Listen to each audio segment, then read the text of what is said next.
Hello students, आज आपण इयत्ता 12वीतील चौथ्या युनिटमधील 4.1 या क्रमांकाचा टॉपिक याबद्दल काही नोट्स होतात डिक्टेशन पाहणार आहोत. या टॉपिकचं नाव आहे हिस्ट्री ऑफ इंग्लिश नॉवेल्स, आपल्या इंग्रजीतील कादंबऱ्याचा इतिहास असं ह्या प्रकरणाचं नाव आहे.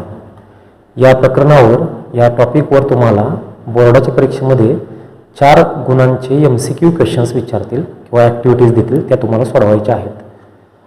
हा टॉपिक वाचल्यानंतर जरी थोडासा हार्ड डिफिकल्ट वाटत असला तरीसुद्धा तुम्ही काही गोष्टी लक्षात ठेवून जर या टॉपिकचं वाचन केलं तर हे गुण तुम्ही सहज मिळवू शकता. So in this topic there is a first introduction of definition and nature of the term novel. Novel म्हणजे कादंबरी. मग नॉवेलची व्याख्या तुम्हाला विचारतील. A novel is a long narrative fiction which describes human experience in a prose form. आणि उत्तराचे पर्याय असतील, त्यामुळे ही व्याख्या तुम्ही लक्षात ठेवू शकता. यामध्ये long narrative fiction and in a prose form म्हणजे गद्य स्वरूपात असणारं प्रदीर्घ असं एक कथानक, कथा म्हणजे कादंबरी.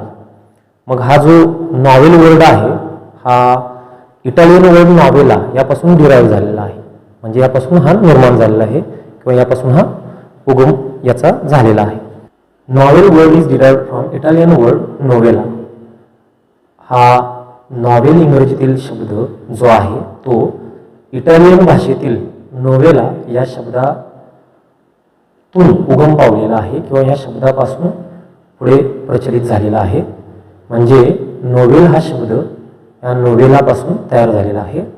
नोवेला या शब्दाचा अर्थ, novella words meaning is new, नवीन.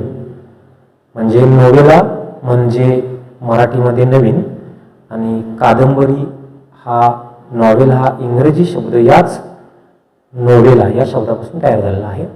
मग अशा प्रकारे तुम्हाला कादंबरीची व्याख्या आणि कादंबरीला इंग्रजीमध्ये असणारा नॉवेल हा शब्द कसा निर्माण झाला आणि त्याचा इटालियन शब्दात काय अर्थ आहे याबद्दल इथं माहिती दिलेली आहे.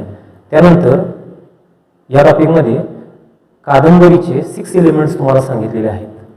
यामध्ये कादंबरीचा जो पहिला घटक आहे तो आहे थीम, मध्यवर्ती कल्पना. दुसरा घटक आहे प्लॉट, कथानक. तिसरा घटक आहे कॅरेक्टर, व्यक्तिरेखा, व्यक्तिचित्रण. चौथा घटक आहे सेटिंग, सेटिंग म्हणजे सराउंडिंग किंवा बॅकग्राऊंड, पार्श्वभूमी, कथा घडते त्याच्या अवतीभोवतीचं वातावरण. त्याच्यानंतर 5th एलिमेंट आहे कॉन्फ्लिक्ट, संघर्ष.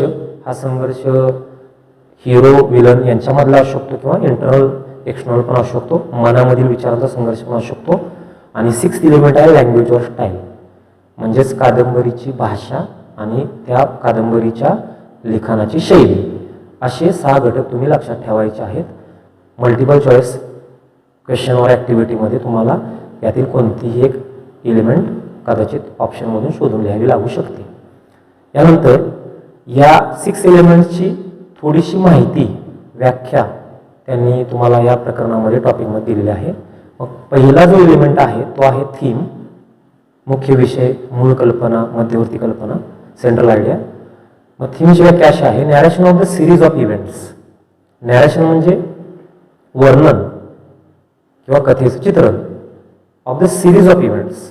मग जे जे प्रसंग घडतात क्रमानं त्यांचं कथानक सादर करणं किंवा त्याचं वर्णन करणं म्हणजेच थीम.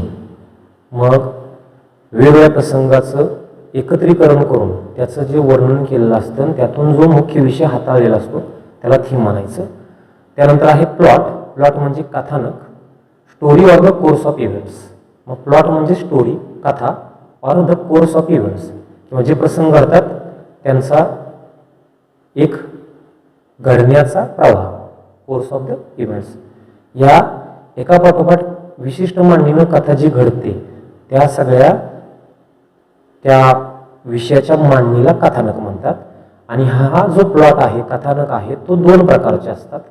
2 प्रकारचे प्लॉट असतात, सिंपल आणि कॉम्प्लेक्स. कथानक कधीतरी एकदम सरळ असतं, स्पष्ट त्याचा विषय समजत असतो. कधी कधी कथानक गुंतागुंतीचं असतं, कॉम्प्लेक्स, भरपूर त्यात ट्विस्ट असतात. त्यानंतर थर्ड एलिमेंट आहे कॅरेक्टर. कॅरेक्टर म्हणजे व्यक्तिरेखा. मग कॅरेक्टरमध्ये डिस्क्रिप्शन्स ऑफ अस्पेक्ट्स, मग व्यक्तीच्या गुणवैशिष्ट्यांचं वर्णन केलेलं असतं किंवा पात्राच्या गुणवैशिष्ट्यांचं वर्णन केलेलं असतं. कॅरेक्टर म्हणजेच पात्र. अँड बिहेवियर्स ऑफ कॅरेक्टर, किंवा त्या पात्राचं किंवा त्या व्यक्तीचं वर्तन, वागणं कसं आहे त्याच्याबद्दलचं वर्णन असतं. गुणवैशिष्ट्य, वर्तन याचं जे वर्णन केलेलं असतं याचा समावेश व्यक्तिरेखेमध्ये होतो. मग व्यक्तिरेखा ही प्रामुख्यानं 2 पात्रांमध्ये आढळते. त्या कादंबरीचा एक हिरो असतो आणि एक विलन असतो. मग हिरोला अपोज करणारा विरोधक जो असतो तो आहे अँटागॉनिस्ट, आणि जो कादंबरीचा नायक असतो तो असतो प्रोटॅगॉनिस्ट. मग अशा प्रकारे तुम्हाला कादंबरीमध्ये 2 प्रकारचे कॅरेक्टर्स तरी किमान पाहायला मिळतात, हिरो आणि विलन, प्रोटॅगॉनिस्ट, अँटागॉनिस्ट. आणि कॅरेक्टरचे टाईप्स सुद्धा आहेत. मग 4 प्रकारात कॅरेक्टरचे टाईप या टॉपिकमध्ये सांगितलेले आहेत. पहिला आहे राऊंड, म्हणजे ह्या पात्रांमध्ये बदल होत नाही आणि एक पात्र मुख्य असतात. दुसरा आहे फ्लॅट, म्हणजे ही सुद्धा पात्र जास्त बदल स्वतःमध्ये करत नाहीत. तिसरा आहे डायनेमिक कॅरेक्टर, हे पात्र मात्र कायम त्याचं मन बदलत असतं, विचार बदलत असतात, त्यामुळे बदलणार आहे. आणि चौथं कॅरेक्टर फ्लॅट सारखंच आहे, स्टॅटिक, नो चेंज, म्हणजे हे सुद्धा फ्लॅट सारखंच असतं, फ्लॅट कॅरेक्टर सारखंच असतं. फ्लॅट आणि स्टॅटिक कॅरेक्टर्समध्ये फारसा बदल होत नाही. अशा प्रकारे कॅरेक्टरचे 4 टाईप्स आहेत. त्यानंतरचा पुढचा एलिमेंट आहे setting. Setting is background or surrounding in which the story takes place. मग कथा जी घडते ते जे बॅकग्राऊंड असतं, ती जी शेजारची पार्श्वभूमी असते त्याला सेटिंग म्हणतात. यामध्ये place, period, time, climate, condition and lifestyle यांचा समावेश होतो. म्हणजे त्या कथेचं काहीतरी ठिकाण असतं, त्याला काहीतरी काळ असतो, कालावधी असतो, तिथली सामाजिक एक वेगळी परिस्थिती असते किंवा तिथल्या संस्कृतीची जीवनशैली वेगळ्या प्रकारची असते. अशा प्रकारची जी मांडणी असते त्या पात्रांच्या अवतीभोवतीनं त्याला सेटिंग म्हणायचं. आणि setting directly affects plot and character, आणि या सेटिंगचा कथानकावर, कथेवर आणि पात्रांवर विशेष करून परिणाम होतो. यानंतरचे पुढचा एलिमेंट आहे conflict. Conflict is a struggle between 2 opposite forces. 2 परस्पर विरोधी व्यक्ती किंवा पात्रे किंवा काही जी कादंबरीमध्ये विचार प्रवाह असतील त्यामधील जो संघर्ष दाखवलेला असतो तो म्हणजे कॉन्फ्लिक्ट. मग कॉन्फ्लिक्ट इंटरनल पण असतो, मनाचा पण, विचारांचा संघर्ष असतो, किंवा एक्सटर्नल पण असतो. मग पात्रांमधला पण संघर्ष असू शकतो किंवा एका पात्राचा समाजाशी संघर्ष असू शकतो. म्हणजे कॅरेक्टर वर्सेस सोसायटी और character versus villain, character versus self, म्हणजे आपली स्वतःशी सुद्धा एक लढाई असते, त्या संघर्षाला सुद्धा इंटरनल कॉन्फ्लिक्ट असं म्हणतात. अशा प्रकारचे 2 कॉन्फ्लिक्ट तुम्हाला ह्या टॉपिकमध्ये पाहायला मिळतात. यानंतरचा 6वा एलिमेंट ऑफ नॉवेल आहे तो आहे लँग्वेज ऑर स्टाईल, म्हणजेच कादंबरीची भाषा किंवा कादंबरी लिहिताना लेखकाने वापरलेली शैली. मग language and techniques use for the narration. Narration म्हणजेच कथानक सांगणं किंवा कथानकाचं वर्णन करणं. मग कथानकाचं वर्णन करताना, कथेचं, कादंबरीचं वर्णन करताना जी भाषा किंवा वेगवेगळ्या पद्धती, तंत्र किंवा विचारांची, शब्दांची जी मांडणी असते त्यासाठी विशिष्ट शैली, तंत्र लेखक वापरतो. या घटकाला लँग्वेज आणि स्टाईल म्हणायचं. अशा प्रकारे लेखक कादंबरी लिहिताना theme, plot, character, setting, conflict, language और स्टाईल ही 6 एलिमेंट्स वापरूनच कादंबरी लिहितो. म्हणजे कादंबरीचा अभ्यास करायचं म्हणलं तर तुम्हाला ह्या 6 घटकांचा अभ्यास करावा लागतो, तरच तुम्ही कादंबरीबद्दल तुमचा रिव्ह्यू सांगू शकता, कादंबरीबद्दल तुमचं ओपिनियन मांडू शकता. यानंतर या टॉपिकमध्ये तुम्हाला कादंबरीचे प्रकार, नॉवेल्स टाइप्स दिलेले आहेत, टाइप्स ऑफ नॉवेल्स. हे एकूण 11 प्रकार तुम्हाला अभ्यासण्यासाठी दिलेले आहेत. यावर सुद्धा MCQ टाईपच क्वेश्चन येणार आहे. यामध्ये तुम्हाला कादंबरीच्या प्रकाराचं नाव आणि त्या कादंबरीच्या प्रकाराबद्दल थोडीशी माहितीची अगोदरच थोडंसं रीडिंग करावं लागेल, तरच तुम्ही हे मार्क्स मिळवू शकता. मग या टॉपिकमध्ये सुरुवातीला कादंबरीची व्याख्या दिलेली आहे, त्यानंतर कादंबरीचा उगम कसा झाला, कादंबरीचा नंतरचा प्रवास कसा झाला याच्याबद्दल थोडंसं वर्णन आहे. आणि कादंबरीचे मूलभूत घटक कोणते कोणते आहेत 6 एलिमेंट्स, ते थीम, प्लॉट इथपासून ते शेवट लँग्वेज स्टाईलपर्यंत याबद्दल माहिती झाल्यावर मग पुढे या टॉपिकमध्ये टाईप्स ऑफ नॉवेल्स दिले आहेत.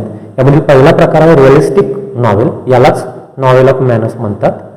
मग हे जे नॉवेल आहे, ही जी कादंबरी आहे, novel with the effect of realism, यामध्ये वास्तववाद किंवा वास्तवतावादी चित्रणाचं तुम्हाला एक वर्णन केलेलं आढळतं. जरी ही कादंबरी काल्पनिक असली तरी यामध्ये दैनंदिन जीवनामध्ये आपणाला येणारे अनुभव किंवा घडणाऱ्या गोष्टी, प्रसंग यांचं चित्रण असल्यामुळे या कादंबरींचा समावेश या रिअलिस्टिक वास्तववादी कादंबऱ्यांच्या या प्रकारात केला जातो. मग एव्हरीडे एक्सपिरियन्सेस तुम्हाला ह्या रिअलिस्टिक नॉवेलमध्ये पाहायला मिळतील आणि या रिअलिस्टिक नॉवेलमध्ये there is effect of realism, वास्तववादाचा काहीतरी परिणाम तुम्हाला त्या कादंबरीच्या त्या कथा नकाच्या मांडणीमध्ये दिसून येतो. त्यानंतर दुसरा प्रकार आहे पिकरेस्क नॉवेल. मग पिकरेस्क हा जो शब्द आहे, हा word picaresque came from Spanish word picaro. मग स्पॅनिश भाषेतील पिकारो जो शब्द आहे त्यापासून हा पिकरेस्क नॉवेल या कादंबरीला जे टायटल दिलेलं आहे ते पिकरेस्क हा शब्द निर्माण झालेला आहे किंवा आलेला आहे. आणि स्पॅनिश भाषेमध्ये पिकारो या शब्दाचा अर्थ आपल्या इंग्रजीमध्ये आहे रोग. रोग म्हणजे असा व्यक्ती जो थोडासा आक्रमक विचारसरणीचा असतो आणि राऊडी असतो, म्हणजे त्याला साहसी कृती करायला आवडतं. म्हणून ही जी कादंबरी आहे, हा जो प्रकार आहे पिकरेस्क नॉवेल, या कादंबरीमध्ये there are adventures of the protagonist in episodes. काही वेगवेगळ्या प्रसंगामध्ये तुम्हाला प्रोटॅगॉनिस्ट हिरो त्या पात्राचे, महत्त्वाचं जे पात्र असेल त्याचं किंवा नायकाचे वेगवेगळे ॲडव्हेंचर्स, साहसी काही कृती किंवा साहसी त्याने केलेली कामं यांचं वर्णन पाहायला मिळतं. यानंतर तिसरा प्रकार आहे हिस्टॉरिकल नॉवेल. मग हिस्टॉरिकल नॉवेल म्हणजे ऐतिहासिक कादंबरी. मग novel off period earlier than the writing period, म्हणजे ज्यावेळेला ही कादंबरी लिहिली त्याच्या अगोदरच्या काळाबद्दल जे वर्णन कादंबरीमध्ये असतं, असं जर वर्णन अगोदरचं भूतकाळातलं वर्णन असेल तर अशा कादंबरीला हिस्टॉरिकल कादंबरी असं म्हणलं जातं.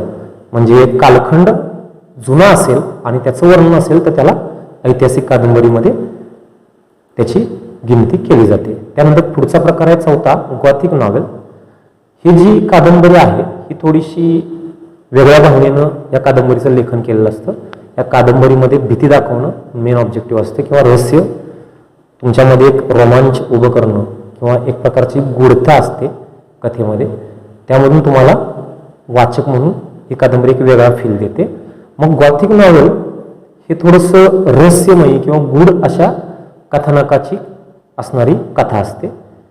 मग यामध्ये मिस्ट्री असते, रहस्य असतं, हॉरर असतं, दॅट इज काहीतरी भयानक गोष्टी घडत असतात, टेरर असतं, थरारक काहीतरी घटना घडत असतात, देर इज थ्रिलर, रोमांचक काहीतरी घडत असतं, आणि देर इज सुपरनॅचरल डेथ, कधीतरी अचानक कोणाच तरी गूढ असा मृत्यू होतो, और हॉन्टेड बिल्डिंग्स, आणि तुम्हाला तेथील इमारती किंवा वाडे हे भूतानं झपाटल्यासारखे थोडेसे असे हॉन्टेड, म्हणजे ज्या ठिकाणी थोडंसं आपण भूतप्रेतांचा अधिवास असतो अशा इमारती ज्या आपण म्हणतो असतात वेगवेगळ्या ठिकाणी, त्याप्रमाणे अशा सगळ्या इमारती, अशा मरणं किंवा असं जे वर्णन असतं, ज्या कादंबरीमध्ये असं वर्णन दिसतं त्या कादंबरींना चौथ्या प्रकारामध्ये समाविष्ट केलं जातं, दॅट इज गॉथिक नॉवेल.